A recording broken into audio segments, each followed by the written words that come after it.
আজকে সবাই জাবের ভাইয়ের কথাগুলো শুনে যাবেন মন দিয়ে কি বলে। প্রতি ঘন্টায় সংসদে জনগণের টাকা ব্যয় হচ্ছে 1,63,00,000 টাকা। জনগণের টাকায় সংসদে বসে আজাইরা লাভ করা হচ্ছে, কিন্তু জনগণের যেই গণভোটের রায় সেটাকে মানা হচ্ছে না। প্রিয় ভাইয়েরা, আজকে অনেকেই মনে করেন আপনারা মহাজন হয়েছেন। এই দেশে বহুত মহাজন আপনাদের আগেও ছিল, কেউ টিকতে পারে নাই। সুতরাং আপনারা যদি মনে করেন নতুন মহাজন হয়ে এই দেশের মানুষের উপরে জুলুম নির্যাতন করবেন, তাহলে আপনাদের সাবেক মহাজন যে দিল্লিতে বসে আছে তার সাথে আগেই কথাবার্তা বলে কোথায় গিয়ে থাকবেন সেটা পরিষ্কার করেন। মাননীয় প্রধানমন্ত্রী, আপনার পিতা শহীদ রাষ্ট্রপতি জিয়াউর রহমান, তিনি সর্বপ্রথম এই বাংলাদেশে গণভোট কায়েম করেছিলেন। আজকে আপনারা সেই গণভোটের বিরুদ্ধাচরণ করছেন।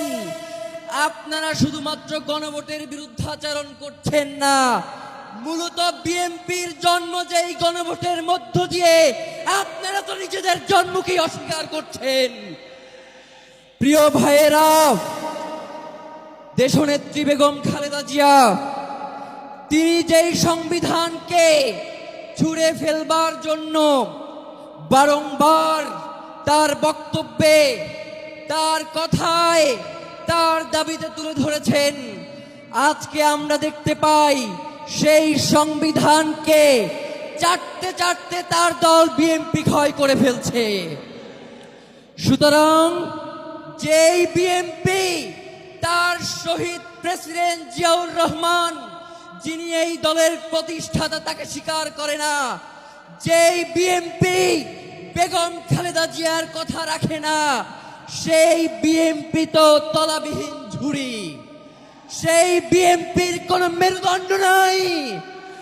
যদি সেই বিএনপি বাংলাদেশে অরাজক পরিস্থিতি তৈরি করতে চায়, তাহলে আপনাদেরকেও আমরা বলে দেই, আমরা নতুন করে এমন রাজনীতি শুরু করব যেই রাজনীতি হবে আপনাদের দলের প্রধান জিয়াউর রহমান এবং বেগম খালেদা জিয়ার রাজনীতি।